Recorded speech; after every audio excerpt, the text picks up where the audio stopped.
Beyond good, beyond evil, beyond your wildest imagination. Now that old hound dog is an awful pest. He barks so much I get no rest. Homely as an old mud fence.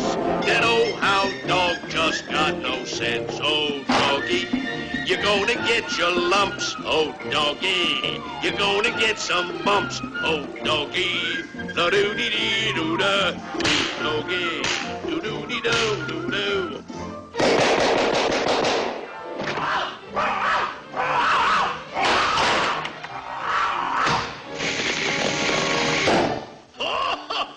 That dog just can't take it. Hello and welcome to ToonCast Beyond. This is the Animation Direction Spotlight, and up next in Animation Direction we're going to be talking about Robert McKimson. I am one of your hosts, TFG1 Mike. Joining me is TV's Mr. Neil. Gal reminds me of the highway between Fort Worth and Dallas. No curves. I remember when you and I were going through making up the people for the list that we were going to do for this spotlight, and you're like, I don't know how long of a podcast we can get through with McKimson, but he's done a lot of stuff. Yeah, I think what it is that of the five major ones, he's the least special. And although he starts out well, as the years go on, his cartoons, they kind of lose their edge. And I don't like how he draws some of the characters, or I should say how he directs his animation staff to draw the characters. Like, he always draws Bugs with like little beady eyes and a big mouth, and I don't really like that version of Bugs. And I don't like his Daffy that much. Daffy I don't know if he's a jerk or if he's just kind of, I don't know. He's not the lovable jerk that he is in the hands of other directors. I'll say that. And I think the only real claim to fame he has is the farmhouse characters. You know, the Foghorn Leghorn and the dog. And I don't know if that dog ever had a name, but no, I just think it was, that old dog. The farm characters, Walkie Talkie Hockey, everybody remembers that one. This is one of the reasons why I didn't know this at the time. And this image will be in the post. I actually posted this about 2 or 3 years ago on Facebook, I believe. Some of the Looney Tunes, because I have a number of the Bugs Bunny episodes, because I have seasons 1 through 3 on iTunes, so I have a lot of them, and I always knew what Easter eggs was, but I never really looked at it up close. It's like you watch the cartoon and you see it's Bugs has to do the Easter Bunny's job that year because the Easter Bunny, let's just say it plain as day, he's a lazy fuck. He even says it at the end of the episode. I always get some unassuming rabbit to do my work for me, so I don't have to. The Easter Bunny in Easter Eggs is essentially Al Bundy without the lust in his loins. And I never really looked at it up close until a couple of years ago, and when he gets to the criminal house, and the kid's like, I want an Easter egg, I want an Easter egg, I want an Easter egg. When we first see the kid, he is sucking on the barrel of a pistol. He is sucking on the barrel of a gun. Everyone makes, a big deal about how the Looney Tunes cartoons and the old cartoons, have a lot of racist jokes in them. This is the one thing out of all of the Looney Tunes cartoons that I've seen that I absolutely loathe about them. I understand that these guys, these directors and writers and producers were making them for themselves at the time, because I believe Chuck Jones and a few others have said that they were making them for themselves. They weren't making them for kids. But still, we live in an age, or at least, 10, 15 years ago, we lived in an age where, hey, well, actually, close to 20, oh God, 20 or so years ago, we live in an age where, Tiny Toon Adventures, and I know you hate that show, but Tiny Toon Adventures actually says, hey, look, we have to watch we have to make sure we're all right for the censors. I mean, it says it in the very first episode. When Buster gets created, all right, how about some clothes for the censors? And I'm wondering where the hell the censors were, in in Easter eggs in 1947. That's what I'm wondering. Because, Hollywood was bustling by 47. So, as much as I like Easter eggs, that was just one thing that it doesn't ruin my enjoyment, but when I saw it, it was like, oh my God, how can they have done this and not gotten in trouble? See, that's the one gag I laughed at the hardest. Because sometimes it's just funny that some cartoons get away with stuff like that. Mm-hmm. It's kind of like every now and then a Cartoon Network cartoon would get away with something like one of the Dial M for Monkey cartoons had a guy named Hunter, and he very openly announced that he was going to fire his heat-seeking moisture missile at the monkey. And I'm like, I can't believe. Not only can I not believe that he just said that, but I can't believe this is a rerun, and they keep showing this.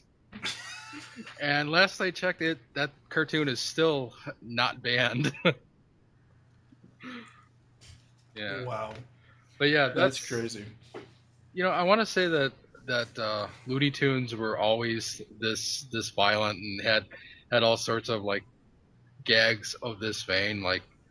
Mm-hmm. But I can't really think of a specific time that a weapon of this kind was so casually displayed. Maybe I know that Bugs has had a gun pointed at his head like countless number of times, but still. Yeah, but there's a difference. Okay. I am not sitting here condoning violence, ladies and gentlemen, but I'm just here to tell you there's a difference between Yosemite Sam pointing a gun at someone's head, whether it's Bugs or whomever. There's a difference between that and a little child, even if he is a villain. A little child doing a Bud Dwyer impersonation. Yeah, sucking on the barrel of a gun. I mean, like I said, the image will be in the post so you can see it, but it just... I just grow speechless. I really, really do. My two favorite McKimson shorts, my two favorite McKimson Looney Tunes cartoons are, I can't think of the name of it, and I'm not looking at the page right now. It's the one with Pete Puma and the little rabbit kid. Oh yeah, that one. I can't think of the name of that. Rabbitkin, maybe? Rabbitskin, I think that's what it is. I could be wrong. I'll have to look it up.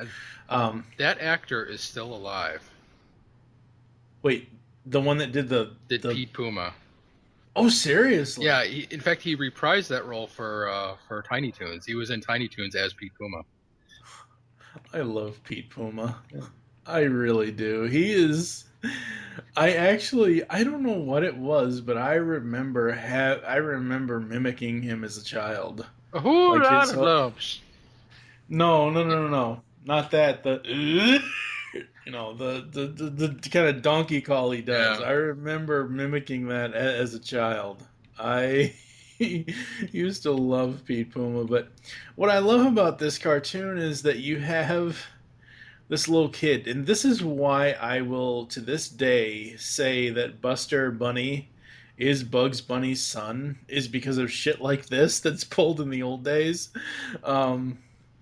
You've got this little kid who is, running from Pete Puma, and, he's seeing Bugs be all wacky and everything else, and, he wants to get in on the act, and it's just so hilarious, and the lumps gag. I mean, how can you not love the lumps gag?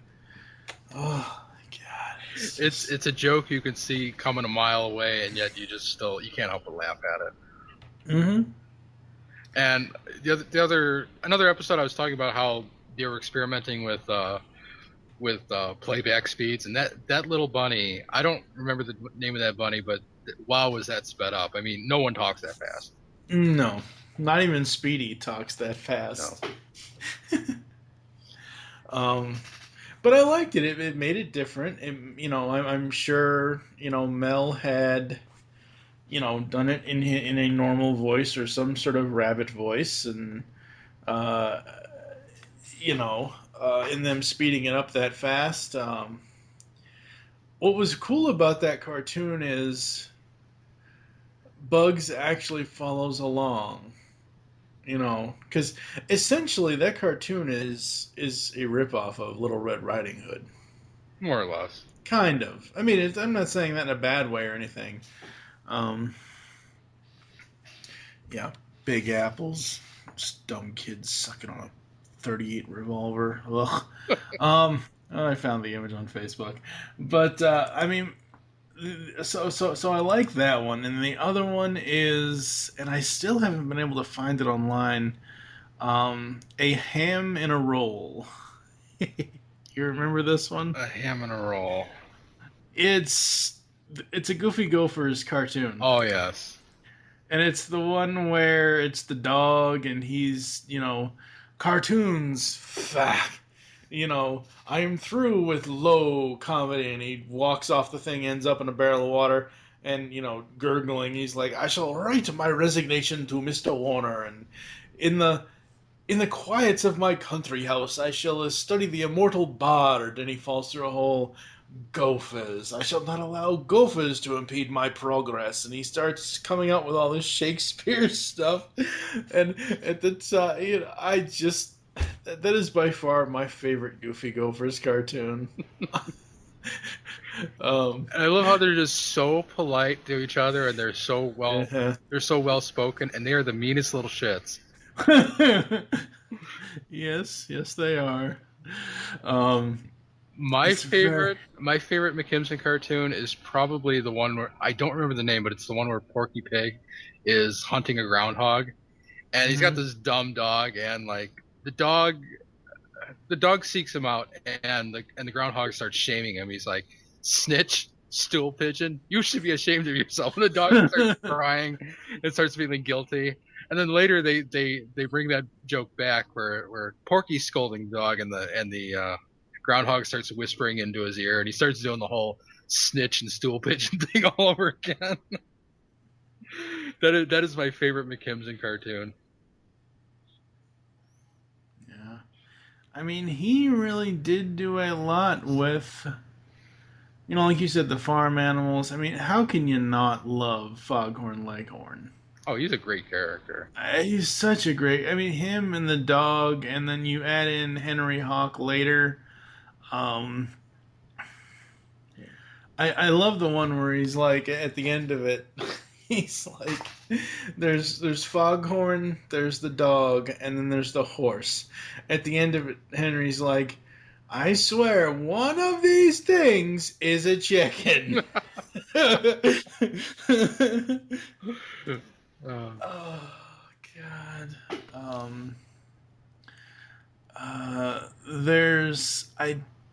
Do you remember the one where Daffy is... I don't think that was a McKimson one, though. Daffy was pretending to be a rooster to win some money. It's a Henry Hawk cartoon, but I don't think it was... I don't remember. I don't think it was McKimson. And I'm looking here for Ham and a Roll, and it just isn't... I don't know. Maybe I passed it. McKimson's style is interesting. I think he is... I mean, I know you said you don't like the way that he draws some of the characters, or the way he has his people draw some of the characters and stuff. And I don't know. I look at a lot of the, like, when he does Bugs and Daffy, I look at it as, okay, they've progressed beyond what Clampett did with them, but they're not quite what Chuck did with them. So they're kind of in a middle ground holding pattern, whatever you want to call it. But I mean, his Oh Lord, 1961. What's my lion? It's open season for hunting, and Rocky the mountain lion takes refuge from gunfire by sneaking into a cabin owned by Elmer Fudd. Elmer doesn't realize Rocky is posing as one of the stuffed lions. That one is, I think that's one of the few where Arthur Q. Bryan is not playing Elmer. because he had died by that point. But Yeah. I don't remember who it was though. But it's kind of weird to watch that one because of Hal Smith was Elmer in that one. yeah. And of course Mel Blanc was Rocky the Mountain Lion and the Delivery Boy. Yeah, and in fact, Mel Blanc refused to do the voice of The Mountain Lion. Elmer Fudd. Yeah, Yeah, because tongue-tied. in out of respect for Arthur. Yeah. But I mean McKimson,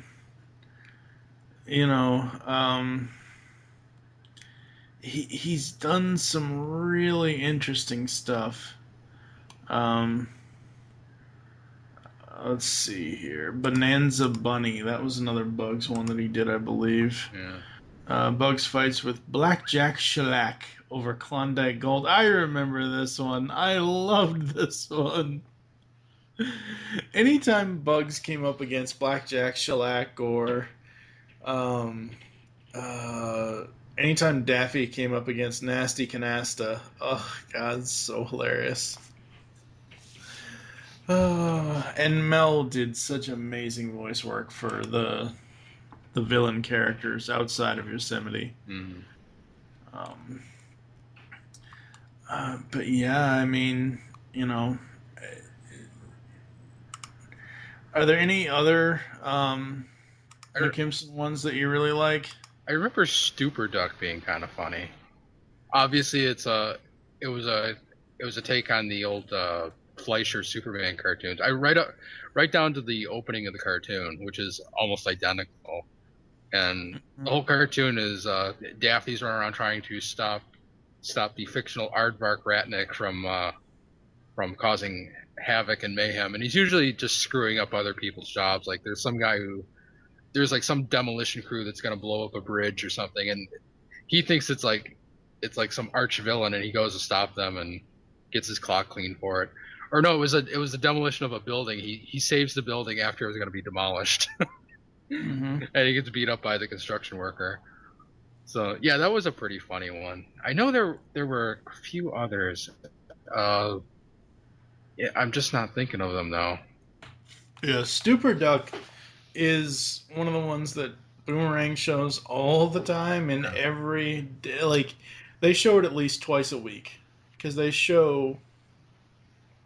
As I said earlier in the spotlight, Looney Tunes airs on Boomerang 2 a.m. Eastern and 12 noon Eastern, 7 days a week. And they just kind of rearrange and repackage and, mix them up. I've seen Stupor Duck this last year probably over 20 times on TV. Mm-hmm. And the coolest thing about that cartoon, I don't know, do we know what year that was made? I was trying to look for it here. I just had it up. I can 1956. 1956. Okay, because Mel was still doing the stuff then, wasn't he? Yeah, but it also had Dawes Butler in the cartoon, and I think Dawes was uncredited.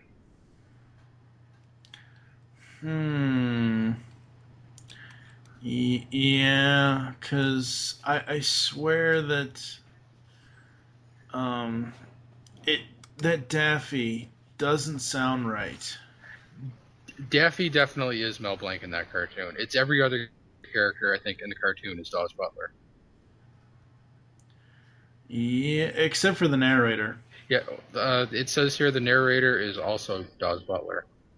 It sounds like Thurl Ravenscroft to me. Was he gone did he pass away before this, or? No, Thurl Ravenscroft, he died recently.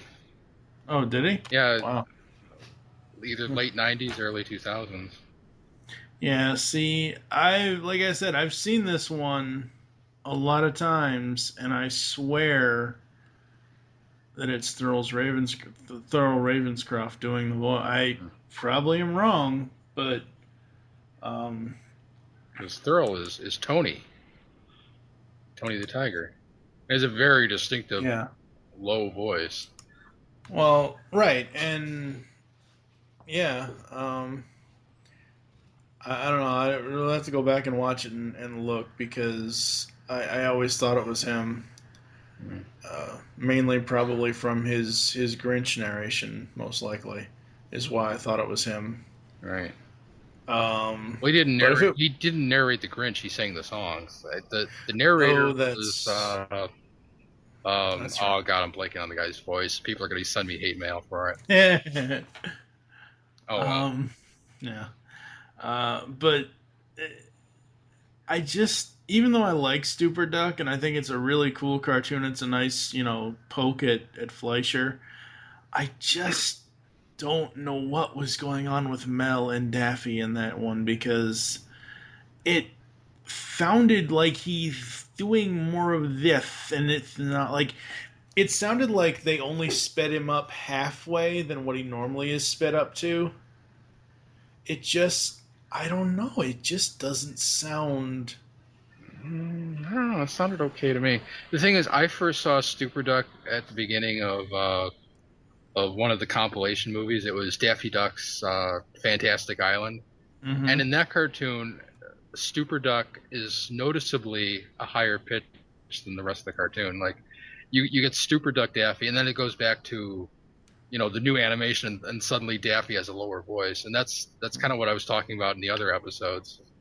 How they forgot to speed up Mel in the later recordings. Right.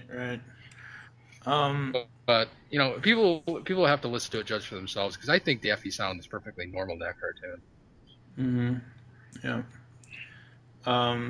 I found now this is I was looking for like a lot of the directors before they died have given interviews to people, and I was looking for one with McKimson, and I found a transcript of one that someone did with him. I believe his name is Dave Barrier, did with him in 1971. Mm-hmm. It's a long-ass article. It's a long-ass transcript of an interview, but it's a wonderful read about, how he approached his animation and, his writing people and talking about various cartoons and talking about the other directors. It's a great read. I'll link it in the show notes here as well. I wonder if that's the same Dave Barry who was a humor columnist, because that guy's funny. Probably is. I couldn't tell you, honestly. I'm not sure. McKimson, he was one of the few that hung on at Warner's for the longest time. He was there after Chuck left. He was there after most everybody left. And he was an animator on a lot of the earliest cartoons, so he was there a long time. Mm-hmm. He then went to DePatie Freeling. Mm-hmm. After that, directed several of the Inspector shorts. Worked on some of the Looney Tunes and Merry Melodies. Contracted out to DePatie Freeling by Warner Brothers in '67. You can definitely tell it's him. Mm-hmm. Was McKimson the only one that went back in '68 when they reopened the studio? Probably. Shut down again in '69. His last Warner Brothers cartoons was Engine Trouble with Cool Cat. Engine Trouble was only the last of the original Looney Tunes or Merry Melodies cartoon to be produced before the Warner Brothers cartoon studio was closed. A lot of people are like, who the hell's Cool Cat? You really don't want to know. Because Cool Cat he's basically another version of the Pink Panther, except that he talks and he's not very funny. So what you're saying is he's not very cool. No. In '72, he went back to DePatie Freeling to direct, as you said, the Pink Panther show shorts.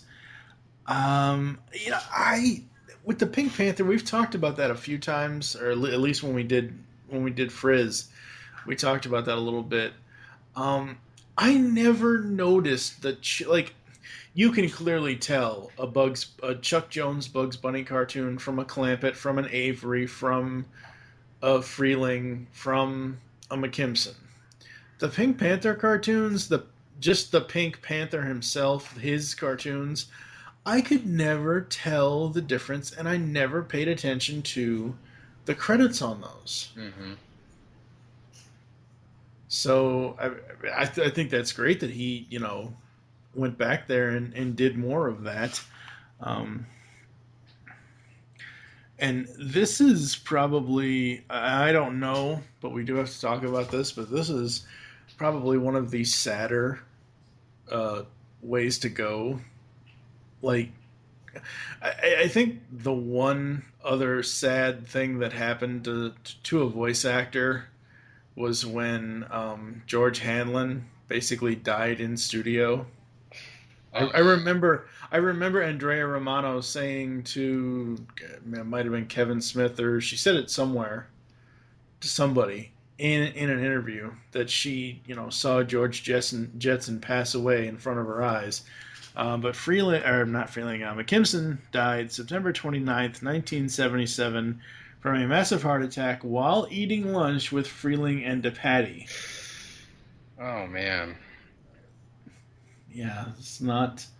a few days earlier, he was given a clean bill of health during a physical, and his doctor suggested his family history. His father lived to be 100 would allow him to live many more years. So... That must have been some sandwich.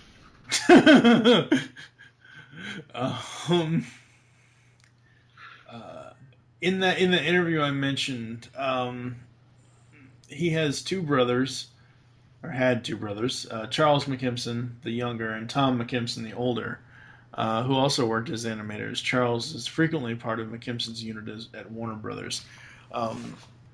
That was always interesting to me, seeing that you have two brothers working in the same unit for Warner's. But McKimson cartoons, you really gotta love them. I mean, not all of them are great, but not all of them are god awful either. He did some interesting things with Bugs Bunny and Daffy and Elmer and that kind of stuff. He revived the Tasmanian Devil. Yes. Yeah. Yep. All but one of them were directed by him. Yeah. That's in that interview I was talking about earlier, because the guy asked him about Taz, and one of the studio heads said, "Oh, well, this, why isn't this character being used? Oh, well, this person said not. Well, forget what he's saying. I'm telling you, go do it." And yeah, they went, It was someone who told Frizz, they're like, "Don't use that character again." And I guess that whoever said that had moved on and wasn't at the studio anymore, so they're like, "Please make more of these." Yep. I mean, I love Taz. I really do. I think it's so great nowadays that we still have Taz. Kind of. Yeah. I know a lot of the voice actors these days can imitate anybody, but honestly, God, I almost blanked on his name. Jim Cummings. It's Taz. Jim Cummings as Taz is like Mel is raised from the grave. It is a great resuscitation of the character. I think the Tasmanian Devil is the one character from the old Looney Tunes that has had the best success at making a comeback post Mel Blanc. Because Tasmania was such a brilliant cartoon. Oh my god, I love that show. Oh my god, just the fact that his father was Bing Crosby, it's like blah blah yakety smackety. Yep, it was so awesome. Overall, I love McKimson's cartoons. I could not stop watching A Ham and a Roll. Honestly, like, you need to find that and watch it and let me know if you think it is as funny as I think it is, because... Go ahead. It's been a while since I've seen it. I know that. It is so damn funny, at least to me, because this dog is basically pulling a Porky from You Ought to Be in Pictures. He's leaving the studio, which no one even really notices that he leaves, honestly. He leaves the studio, goes to his country house, and he starts quoting every single famous Shakespeare scene throughout the rest of the cartoon. And as that's going on, the Goofy Gophers are screwing with him. At one point in the cartoon, he goes to sleep, and he sees the pages of the book, being blown up because the Goofy Gophers are in hollowed out pages in a book that he's holding. And as they're snoring, their breathing is blowing the pages up, and he's like, Gophers. He slams the book and throws it out the window. It's just, oh God. I just love that cartoon so much. There's a cheese gag at the point where he says, a rose by any other name would smell as sweet, and they drop a whole chunk of Limburger on him.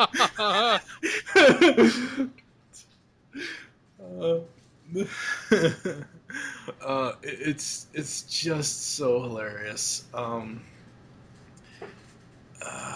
right, I think we're going to take a quick break. We're going to come back with the closing of the show after this. All right, sister, out with it. Let's have it. Now, what's the big idea bashing me on the noggin with a rolling pin? Well... I know just what you're gonna say. You're looking for a husband. Yes. Well, you're going about it all wrong, girlie. You don't bat him on the bean with a rolling pin. That comes later. It's action. It's drama. It's comedy. It's Decian, the superhero webcomic. Decian's got superhero antics and sexy girls. Read it now at Decian.com. DASIEN.com. Now, who's responsible for this unwarranted attack on my person? Aha! Of course, you know, this means war. Hello, geeks. Want a podcast that covers a vast array of topics with no rhyme or reason? Then check out Altered Geek Unlimited, where the topics fly more or less off the cuff. We cover media news, TV, our favorite geek products, and of course, your feedback. So get altered, get geeky with the Altered Geeks every Friday on the GeekCast Radio Network. I'm a chicken. Rooster, that is. Don't give me that. You're not a chicken. What am I then, boy? You're a loudmouth schnook. Look here, son, I'm no loudmouth snook. This is a dog, not a chicken. Chickens don't look like dogs. Who told you this was a chicken, son? Nice boy, but doesn't listen to a word you say. Now for a behind-the-scenes look at GeekCast Radio Network's newest show, Talking in Circles. So, Chuck, Greg, what are you guys thinking for this week's show? Well, Dan, how about we just talk about the things that we've read or watched this week? We do reviews like that every week, Chuck. How about a game like Fact or Fiction or The Power of Names? Those are great, and we're always coming up with new ideas for games. And how about some top fives? You know how I love my top fives. What about tournament-style brackets, or sequel, reboot, and destroy, who will win in a fight, taking it too far, crazy but true news, or... Yes, it appears we have lots of things to work on. Listen to Talking in Circles, taking timeless topics in new directions, every Tuesday on iTunes or GeekCastRadio.com, the GeekCast Radio Network. Hey, Dan, who's the guy with the creepy voice? Nice girl, but about as sharp as a sack of wet mice. All right, folks, we are back here on ToonCast Beyond's Animation Direction Spotlight, talking about Bob McKimson. It just so good. I believe he did this one, but I saw this one today where it's Old Foggy and Old Dog, where they're old people, and then there's the two young like supposed to be their grandsons, a very young rooster and a very young dog, and they talk about times where Foggy made the dog's tongue green and painted it green and that kind of stuff, and I love that kind of stuff from McKimson. It's just absolutely amazing. Any final thoughts from you, sir? I don't really have any, no. All right, coming up next, we're going to be talking about one of the guys who pretty much put Charlie Brown on the map, even though he had a whole lot of rocks. And Mr.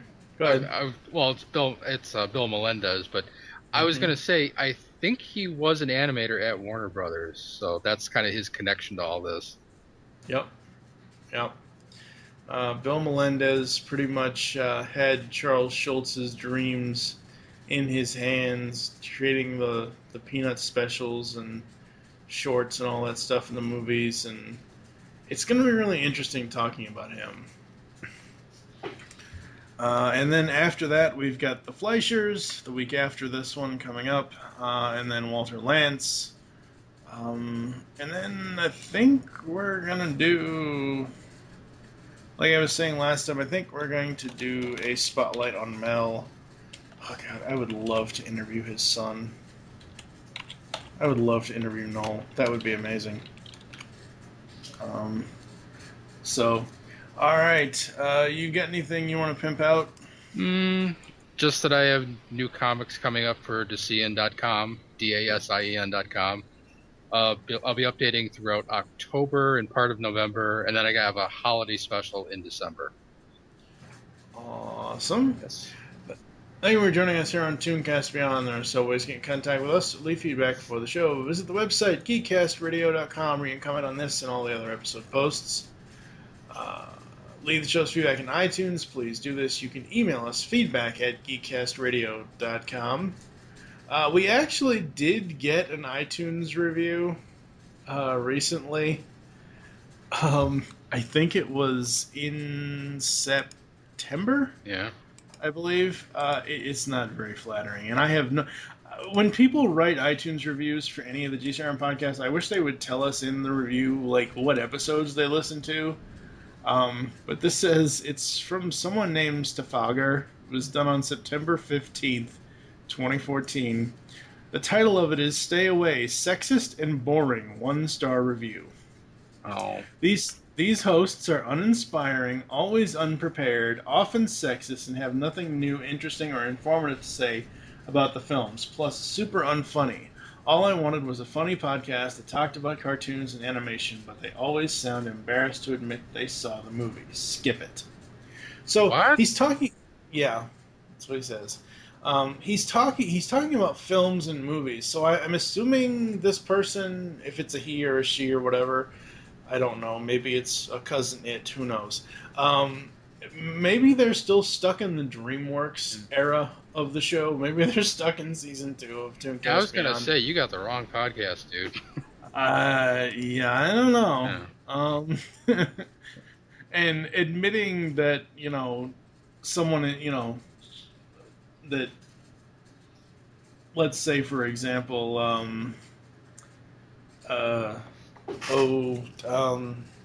admitting that Red Riding Hood is hot, at least in the Droopy cartoons, is not sexist. No. Not at all, in the least. There are some people who are just like, any jokes or comments about sex at all is sexist. Mm-hmm. It's like, how repressed are you? Get over yourself. Yes, exactly. All right, so you can leave us feedback on iTunes. Thank you very much for anyone who's left us feedback, constructive or otherwise. You can call the voicemail line 502-526-5821. Be sure to leave your name and the show you're leaving the message for, as well as there is a 5-minute time limit. You can follow us on Facebook, facebook.com/Geekcast Radio Network. You can also follow at Dasien Comic over there and Neil's Classic Gaming for all his gaming stuff. What little there is. Let's see. On Twitter, it's at Geekcast Radio. I am at TFG1 Mike. What is your Twitter? Neil Sama. Thank you for joining us here on ToonCast Beyond's Animation Direction Spotlight. Stay tuned for the next one. Let's bury the hatch. I say, let's bury the hatchet. But not in anyone's head, boy. Hatchet, head. But that's a joke, boy. You missed it. Went right past you. You gotta keep on your toes. Toes, that is. The fast ones get right by you. Keep your ears open. Yappity, yappity, yap. I can't get a word in edgeways. Talk, talk, talk. But no wonder you're not sharp. You gotta always listen. Shut up!